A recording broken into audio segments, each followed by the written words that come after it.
É porque está tudo parado. Está muito parado. Tem cedo tanto. Eu sei.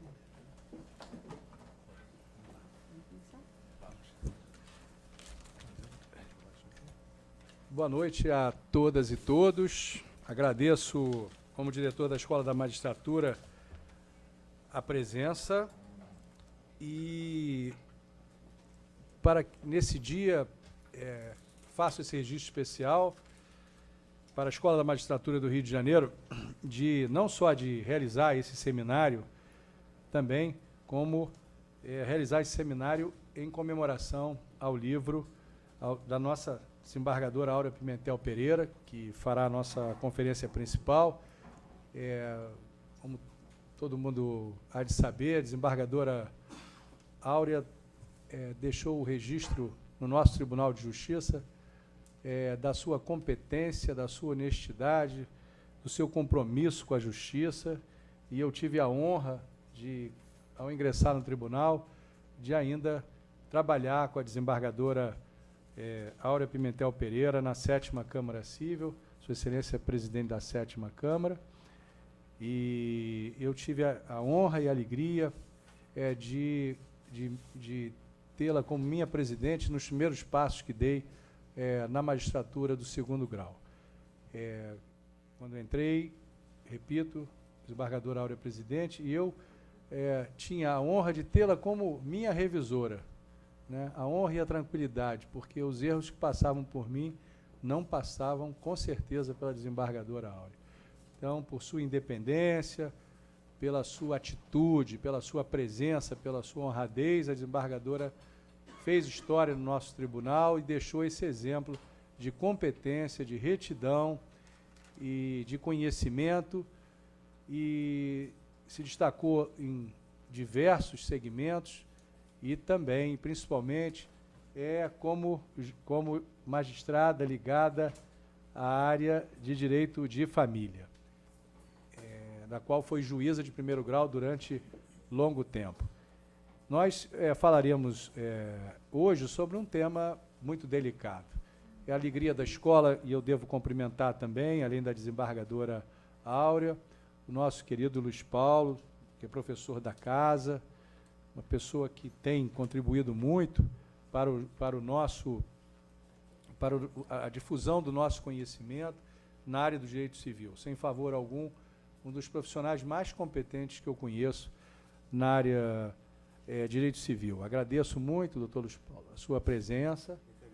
Agradeço também a presença da doutora Clícia Barbosa Brasil, que é psicóloga do nosso Tribunal de Justiça do Rio de Janeiro, que também trabalha com excelência nessa causa, e também doutor Luiz Cláudio, que representa o IBDFAM, que também tem sido um colaborador valoroso da nossa Escola da Magistratura. O tema é a guarda compartilhada, a prevalência do interesse do menor em face da litigiosidade dos genitores.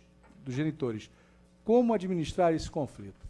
Eu diria que esse a maior dificuldade que nós, juízes, temos a trabalhar com esse tema. Não há, e isso eu posso afirmar, desembargador, eu acho que, na minha convicção, não há causa de qualquer outra natureza, seja o cunho da discussão que está se dando, que tenha a envergadura, a profundidade e a dificuldade que tem uma causa de direito de família, onde há que se decidir sobre a guarda de um menor dentro de um quadro litigioso entre os genitores.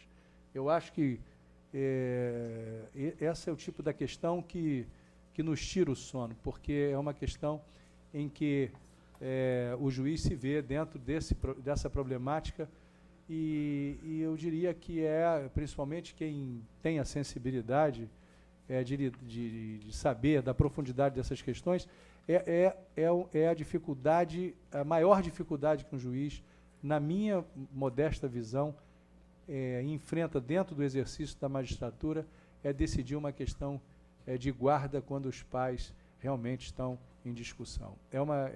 Pelo menos para mim, como pai, eu posso dizer que é a questão, até hoje, se eu tiver que identificar o processo mais difícil que eu já julguei, que eu já enfrentei, certamente será esse. E não faz muito tempo, julgamos um processo na 7ª Câmara, onde havia até então uma guarda compartilhada, e a mãe, que havia se separado, uma criança de 5 a 6 anos de idade, de tenra idade, e a mãe, que não era do Rio de Janeiro, e que aqui estava morando há cerca de 5 ou 6 anos também, porque havia se relacionado com o pai, desejava voltar para o Rio Grande do Sul, onde tinha os seus genitores, e essa questão, a criança naturalmente dividida, e aquele relacionamento que se dava de uma forma comunicativa, agradável e positiva para essa criança, tornou-se da noite para o dia um inferno astral. A criança se via dividida com a possibilidade da mãe legítima de querer voltar para o seu estado natal, em que pese ela tivesse aqui até um bom emprego, mas ela queria voltar e naturalmente queria levar essa criança. E eu fui relator desse processo e me vi dividido, tentei uma mediação, essa mediação infelizmente não foi frutífera, houve reuniões, mas a solução não veio pelo campo da mediação e teve que ser julgado, e o julgamento não foi unânime. Então vejam que essa é uma questão que tira o sono, que aflige muito o juiz, que tenha um mínimo de consciência, um mínimo de preocupação, né?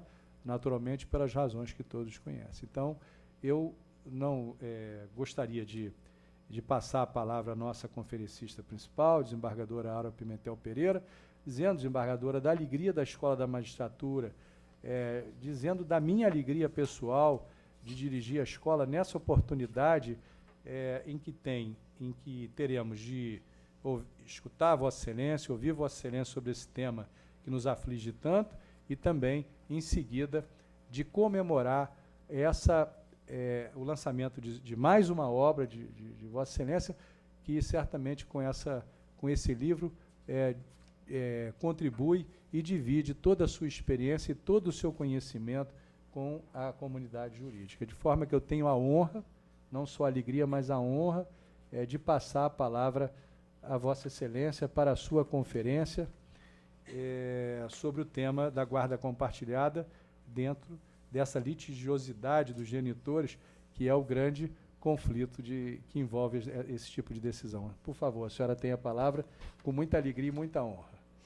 Eu quero saudar inicialmente o desembargador Caetano Ernesto Fonseca Costa, nosso brilhante diretor da EMERGE, que está imprimindo um novo fôlego, uma nova posição de hegemonia e presença na nossa escola de magistratura, e que está me dando a honra de realizar essa conferência para o lançamento do modesto livro que eu editei, mas que eu espero possa ser recebido com a compreensão daqueles que conhecem obras mais importantes, mas que até respeitam os modestos. Eu quero saudar os demais membros da mesa, os doutores Luiz Paulo Ferreira de Carvalho, Luiz Cláudio Lins de Guimarães Coelho, a nossa psicóloga, a doutora Glícia Barbosa Matos Brasil, e também agradecer a todos que aqui comparecem hoje,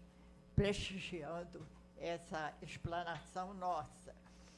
A presença, eu não poderia nomear a todos, nós temos eminentes desembargadores, desembargadoras, a minha antiga secretária da 7ª Câmara, que continua na mesma atividade, agora sob o comando do desembargador Caetano, que é o atual presidente da 7ª Câmara.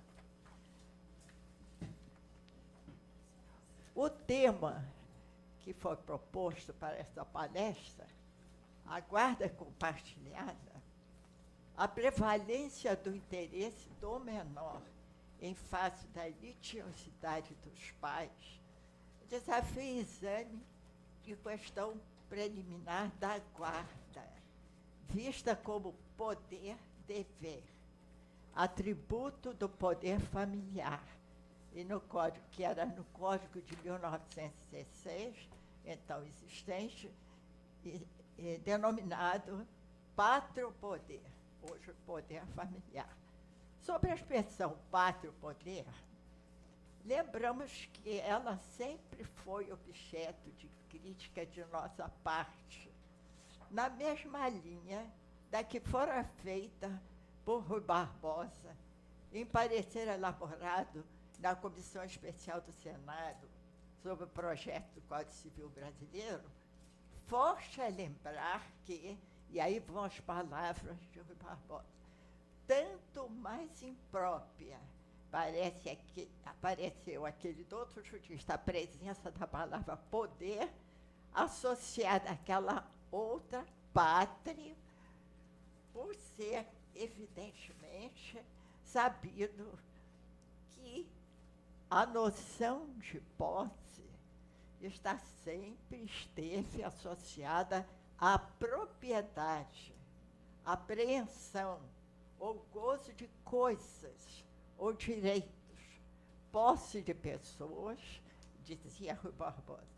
Não sei que possa existir, salvo quanto a escravos, num regime de que felizmente estamos livres, ou quanto a mulher casada, nos países em que a sua condição é servil. Posse de pessoas não há, e filhos são pessoas, não podem ser possuídos. Não tinha, todavia, essa visão a respeito de tão instigante questão Pontes de Miranda, porque ele não via na palavra poder tal conotação, qual seja a de exteriorização de violência, apoderamento, como ocorria com a pátria potesta dos romanos, que era a dura criação do direito despóstico.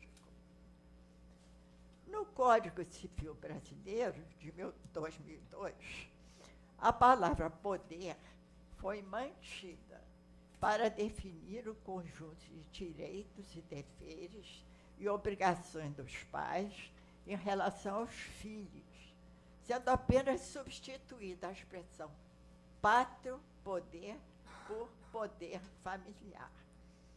Sobre o conceito moderno do poder familiar, o poder parental, algumas considerações merecem ser feitas, lembrando-se sempre que o exercício de tal poder há de ter lugar tendo presente, antes de tudo, os superiores interesses dos filhos, como integrantes da entidade familiar. Na visão de João de Castro Mendes e Souza, jurista português, citado por Luiz Paulo Vieira de Carvalho em sua obra Direito Civil, o poder parental não é um direito subjetivo, é uma situação jurídica complexa e que avultam poderes funcionais e alguns direitos, mas ao lado de puros e simples deveres. Por conseguinte, o poder paternal não é um conjunto de faculdades de conteúdo egoístico e de exercício livre, mas de faculdades de caráter altruísta, que devem ser exercidos primariamente no interesse do menor, e não dos seus pais, e de exercício vinculado funcional. Daí que o artigo 1878, evidentemente do Código Civil Português, número 1, saliente que os poderes atribuídos aos pais o são no interesse dos filhos. Sobre o poder familiar, como anotou Luiz Edson Fachin, citado por Semiglanz em sua obra Família Mutante, tecendo considerações que se harmonizam em substância com a posição que temos sobre essa delicada questão, e aí vão as palavras de Edson Fachin, não se trata de poder, nem propriamente de função. Não há relação de subordinação. É mais que um direito-dever, expressão híbrida, equivocada na opinião de Fachin. Não se trata de pátrio-poder, nem de poder parental. E não existe aí poder, a função de autoridade parental, exercida igualmente pelo homem e pela mulher, sob o comando constitucional do parágrafo 5º do artigo 227. Muito poder-se-ia dizer ainda sobre o poder familiar e os direitos, deveres e obrigações nele basicamente contidos, que se encontram definidos no artigo 1634 do Código Civil de 2002, em substância, mantidos pela nova Lei 13.058 de 2014. Nessa oportunidade, vamos nos ocupar somente da questão da guarda como direito-dever exercido pelos pais, em harmonia sempre com os superiores interesses dos filhos. Sobre a questão propriamente da guarda, sua natureza, forma de seu exercício, quando ocorrida a separação dos pais, os conflitos, via de regra, em tais ocasiões surgidos, algumas apreciações iniciais merecem ser feitas. De início, relembre-se que, sendo a guarda atributo da autoridade parental, na constância do casamento, o mesmo ocorrendo na união estável, deve ela ser exercida por ambos os pais, constituindo, como lembra Edgar de Moura Bittencourt, um munus, no sentido exclusivo de obrigação, cuidado, proteção e zelo, que, acrescenta o doutor jurista, envolve em contraposição aos deveres que acarreta algumas vantagens naturais e imateriais em favor de quem a exerce, que podem ser erigidos na qualificação de direito. A guarda, pontifica Youssef Said Kahali, representa para os pais, a um tempo, direito e dever. Direito de manter o filho junto a si, disciplinar-lhes as relações com estranhos, dever de guarda a que não podem subtrair-se, incumbindo-lhes resguardar a vida do filho com os desvelos próprios à sua idade e formação. Separados os pais, como ocorre na maioria dos casos, o exercício do direito de guarda de um filho menor passa a constituir questão polêmica, de difícil solução, se e quando não for possível o acordo dos pais em torno dessa delicada questão. Dificuldade, por vezes, haverá para se identificar qual seria a solução capaz de atender melhor aos interesses dos filhos. Mesmo naqueles casos em que a guarda é ajustada pelos pais por acordo, quando da separação, por vezes, uma justa avaliação de tal acordo merece ser feita pelo juiz de família, para que se possa saber se tal ajuste consultaria o que nós chamamos o melhor interesse de uma criança e se teria o mesmo acordo é o resultado, efetivamente, da vontade livre de ambos os genitores, ou se a vontade de um deles teria sido injustamente captada.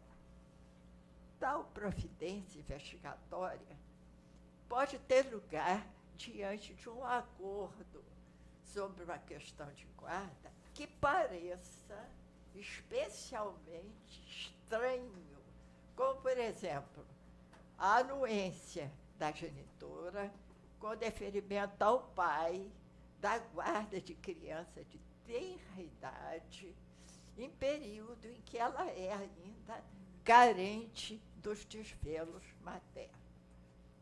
Confira-se o que prevê o parágrafo único do artigo 1574 do Código Civil, expresso a proclamar que o juiz pode recusar a homologação e não decretar a separação judicial se apurar que a convenção não preserva suficientemente o interesse dos filhos ou de um dos cônjuges.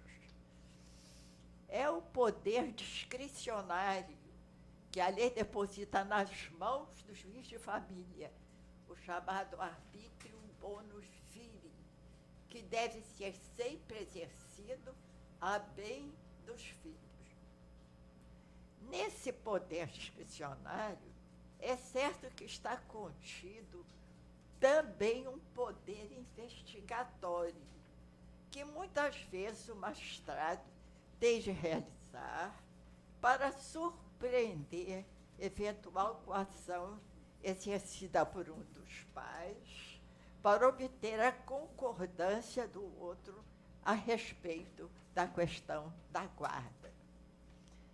Difícil será também, em certos casos, para o juiz de família, decidir qual o tipo de guarda que deve ser adotado para melhor atender aos interesses reais dos filhos. A lei civil brasileira, como é sabido, admite como possíveis 2 tipos de guarda, unilateral e compartilhada. E uma terceira forma excepcional, prevista no parágrafo 5º do artigo 1584, com a redação que foi dada pela Lei 13.058/2014, que permite, em certos casos muito especiais, que a guarda seja deferida à terceira pessoa. E diz a lei que revele compatibilidade com a natureza da medida, considerados de preferência o grau de parentesco e as relações de afinidade e afetividade. Essa última hipótese constitui providência, repita-se, excepcional, capaz de ser adotada em casos muito dolorosos, em que tenha ficado evidente que o filho do casal desavindo não deva permanecer sob a guarda do pai ou da mãe. É a hipótese que está prevista no parágrafo 5º do artigo 1584 do Código Civil.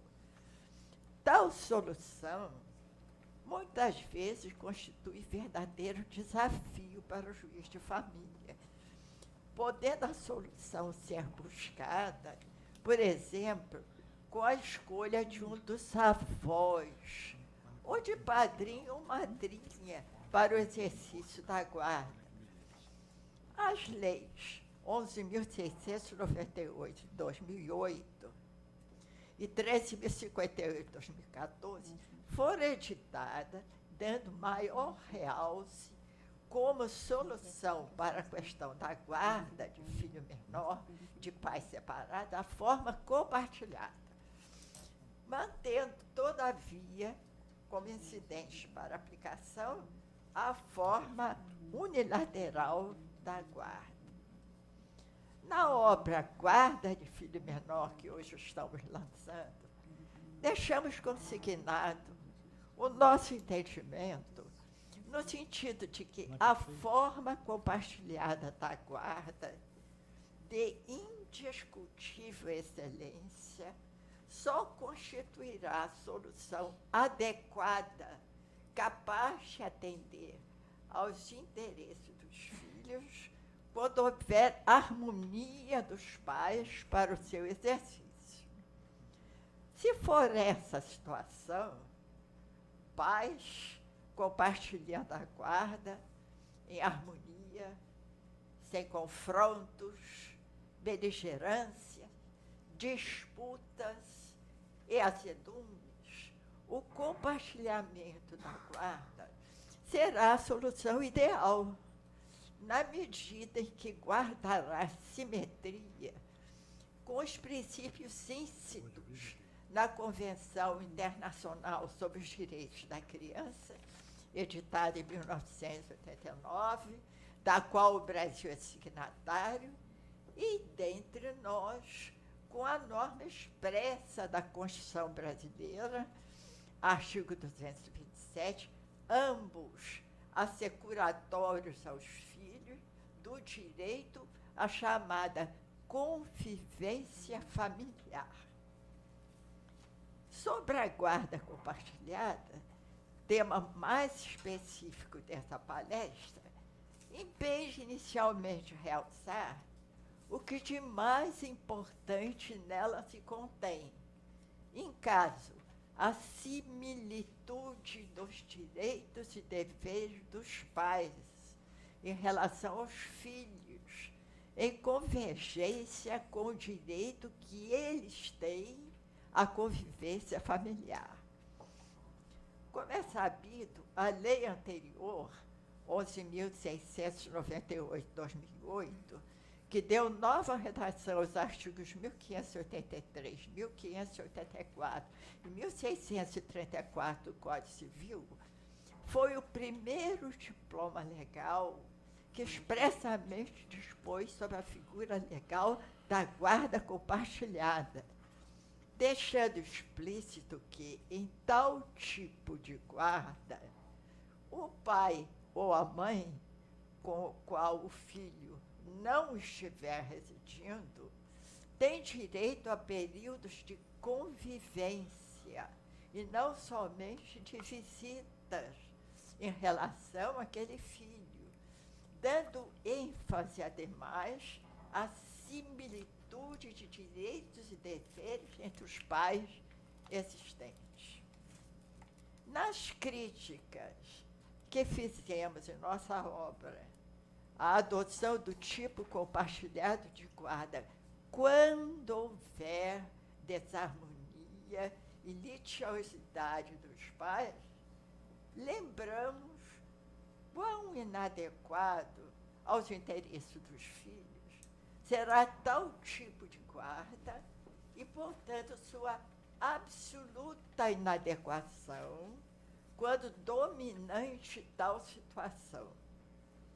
As mesmas críticas que, da nossa parte, merecia a adoção da guarda compartilhada, quando vigente tal situação, formuladas ainda na vigência da Lei 11.698/2008, merecem ser repetidas após a edição da Lei 13.058/2014, por nos parecer absolutamente descabida a possibilidade da adoção da forma impositiva do tipo compartilhado de guarda, quando não houver o acordo dos pais.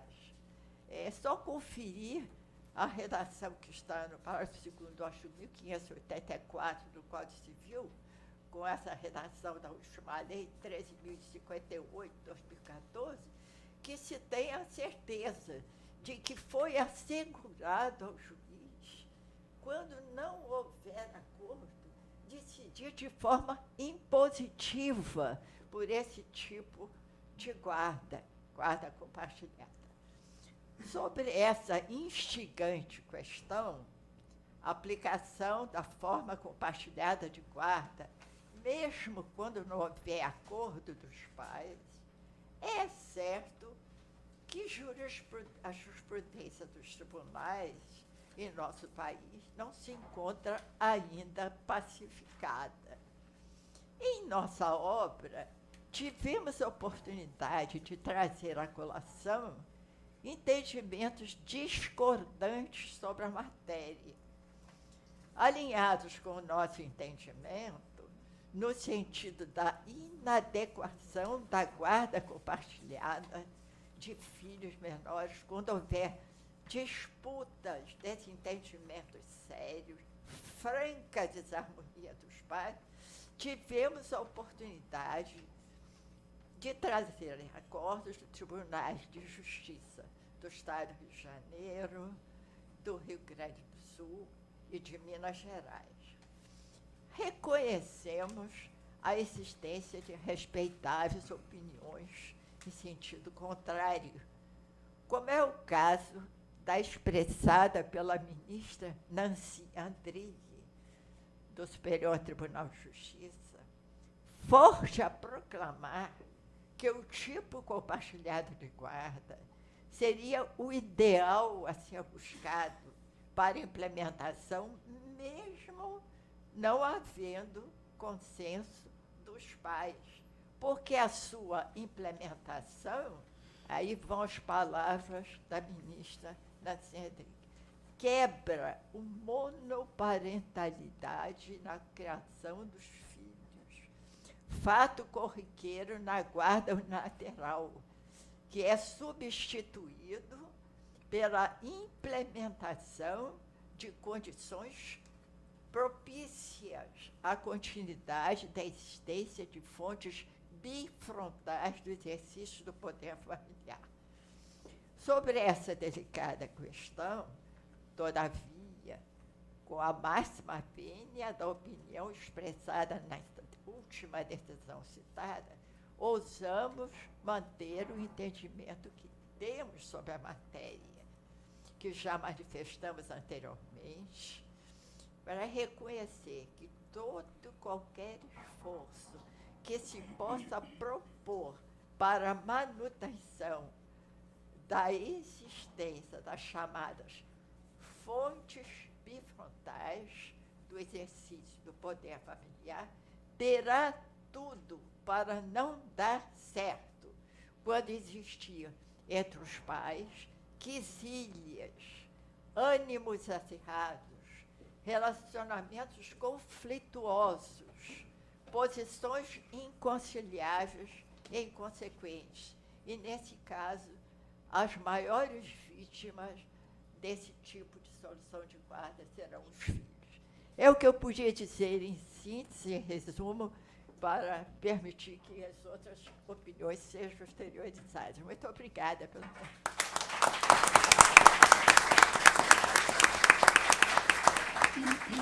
Sempre valiosa, desembargadora Áurea, a contribuição de Vossa Excelência. Eu gostaria de convidar a nossa corregedora para a mesa, desembargadora Maria Augusta, nos dê a honra da sua presença.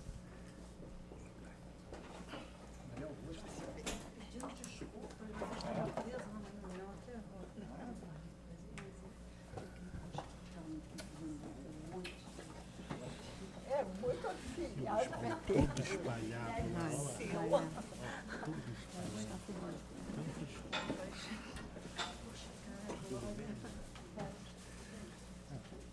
Desembargadora, a Emerge, então, fica mais uma vez agradecida da contribuição e da experiência de Vossa Excelência. Vossa Excelência deixou um exemplo muito marcante, e agora aqui a corregedora também é testemunha disso, que passou pela 7ª Câmara Civil. Nós que passamos pela 7ª Câmara Civil, tivemos a alegria, né, de contar e de aprender muito com a desembargadora Áurea. Com certeza.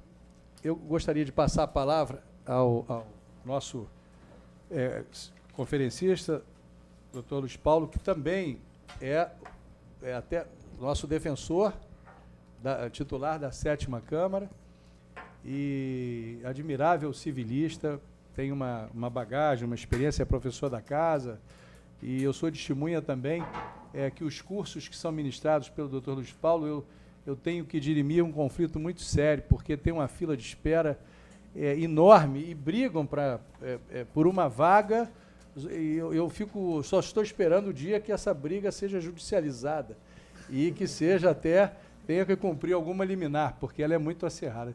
Doutor Luiz Paulo, nos dê a honra, por favor. Doutor Luiz Paulo Vieira de Carvalho, nos dê a honra, por favor, da sua manifestação. Vai ser muito modesta. Boa noite a todos. Desembargadora Áurea, aqui é um complô organizado das pessoas da 7ª Câmara Civil. Eu, quando fui para o tribunal, tive a honra de ser presidido por Vossa Excelência como defensor público. Conheci Caetano Fonseca Costa lá. Maria Augusta passou por lá também. E hoje tem Ricardo Couto, que foi defensor, o André, Luciano, muito amigo do nosso presidente do IBDFAN aqui do Rio, doutor Luiz Cláudio Guimarães.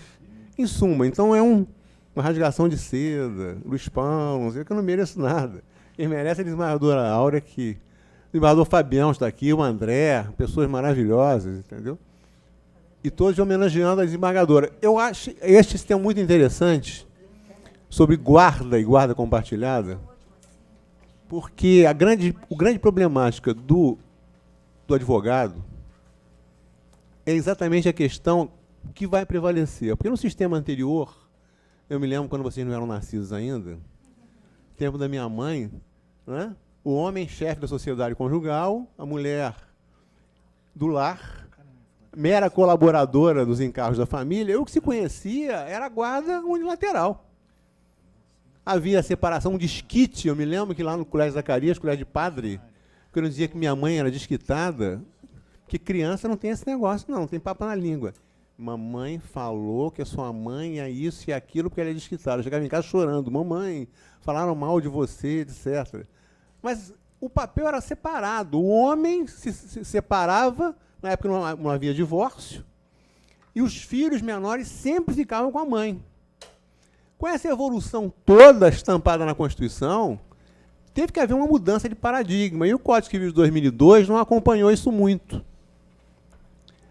O que a Constituição de 88 já veio dizer. A Constituição de 88 é de uma clareza singular quanto à prevalência do melhor interesse da criança e do adolescente, que está estampada no artigo 227.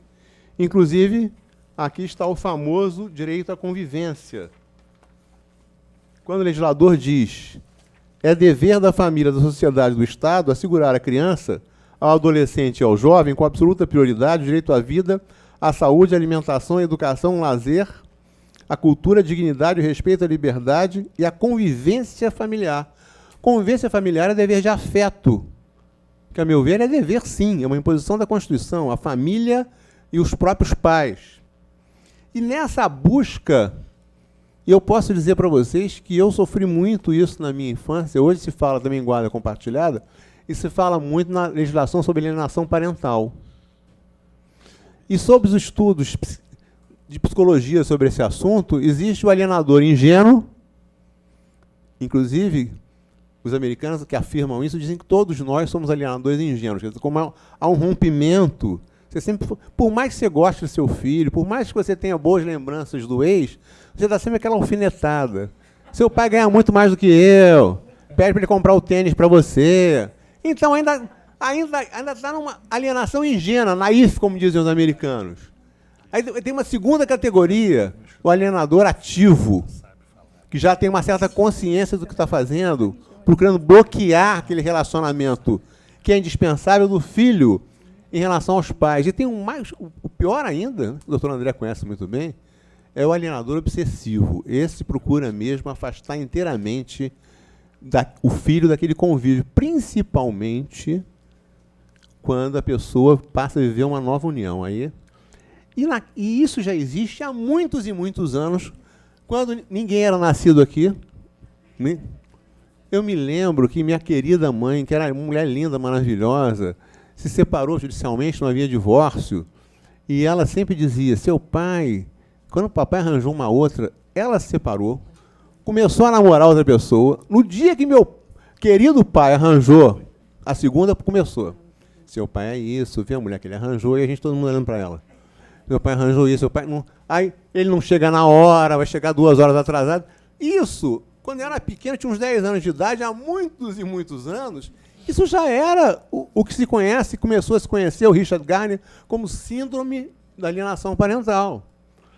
Consciente ou inconscientemente, ela tentava, de alguma maneira, bloquear o relacionamento.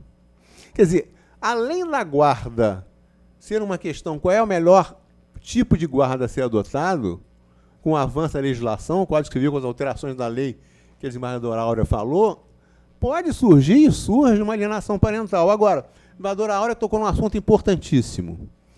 A toda a jurisprudência dos tribunais diz o seguinte: sempre em questão de guarda, qualquer tipo, prevalece o melhor interesse da criança. E o magistrado sempre poderá, de ofício, em prol do interesse que é constitucional, decidir de maneira diversa dos quais os cônjuges decidem. Mas é muito importante também fazer um realce. Hoje, eu vou falar sobre a minha opinião sobre isso, a imposição da guarda, porque no início era a guarda unilateral. Depois veio a legislação de 2008 e disse: a guarda compartilhada será empregada quando possível.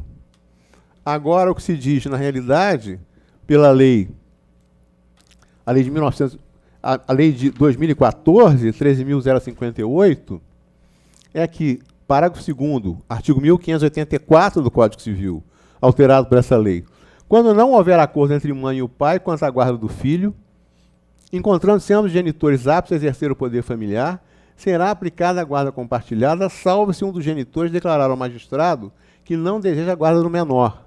Isso é um compartilhamento compulsório. E a lei, embora os doutos dizem que não vale muito a pena o legislador definir as coisas, mas hoje, o parágrafo 1º do artigo 1583 faz a distinção da guarda unilateral e a guarda compartilhada. Compreende por guarda unilateral atribuída a um só dos genitores ou alguém que o substitua, e por guarda compartilhada a responsabilização conjunta, o exercício de direitos e deveres do pai e da mãe que não vivam sob o mesmo teto, concernentes ao poder familiar dos filhos comuns. E a base disso, além da Constituição, é o artigo 3º do ECA, do Estatuto da Criança e do Adolescente, que determina um ideal de duplo referencial a favor do menor. Mal comparando, a Constituição também estabelece o princípio da bilateralidade da filiação. Todos nós temos o direito de ir a juízo para sabermos quem são nossos genitores. É o direito à ancestralidade. Ora, a doutora Glícia, que é psicóloga do tribunal brilhante, sabe disso. É preciso que a criança cresça com um duplo referencial.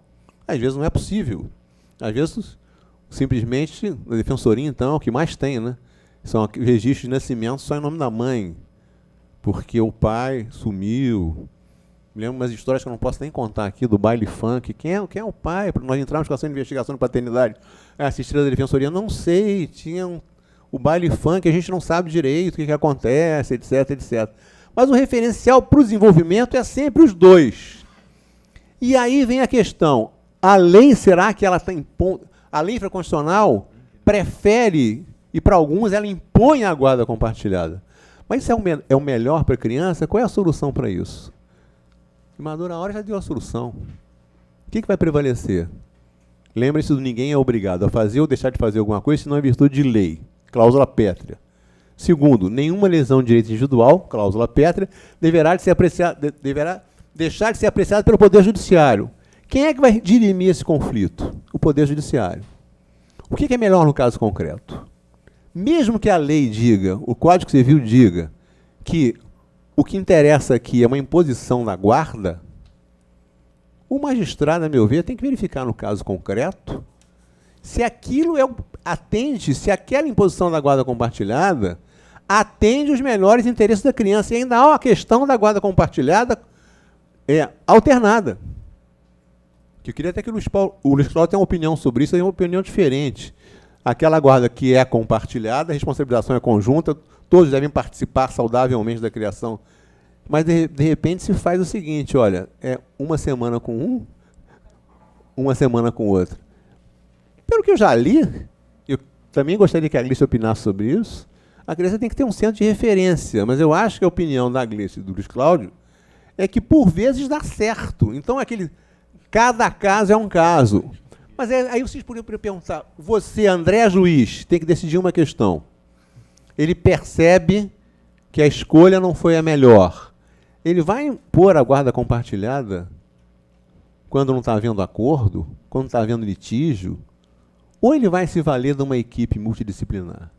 Aliás, o próprio Código diz isso no parágrafo 3º do artigo 1584, para estabelecer as atribuições do pai e da mãe e os períodos de convivência sob guarda compartilhada, o juiz de ofício a requerimento do Ministério Público poderá basear-se em orientação técnico-profissional e de equipe interdisciplinar, que deverá visar a divisão equilibrada do tempo com o pai e com a mãe. Isso é um preceito que está contido na norma. E esse preceito está querendo dizer o seguinte: eu acho que o juiz poderá, não, o juiz deverá. O juiz não tem conhecimento de psicologia. O juiz não é um sociólogo, o juiz não é um psiquiatra em casos mais graves.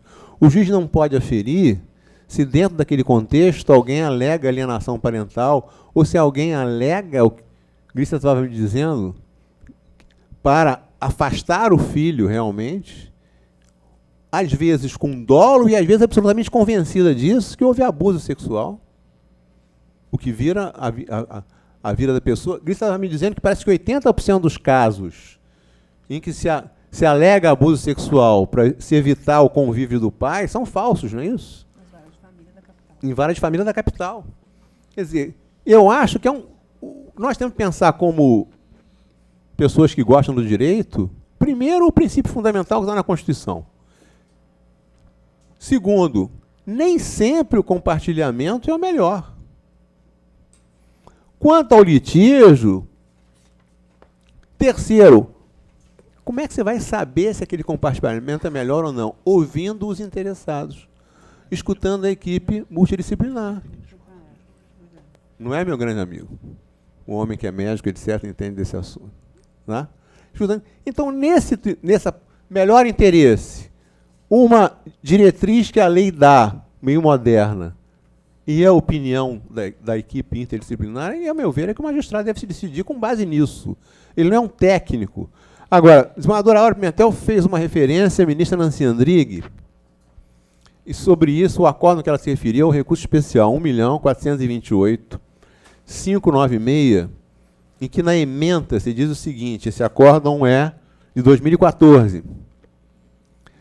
Civil e processual civil, recurso especial, direito civil e processual civil, família, guarda compartilhada, consenso, necessidade, alternância de residência do menor. Quer dizer, uma guarda compartilhada com aquela alternância, um tempo na casa de um tempo na casa de outro, que eu particularmente não concordo.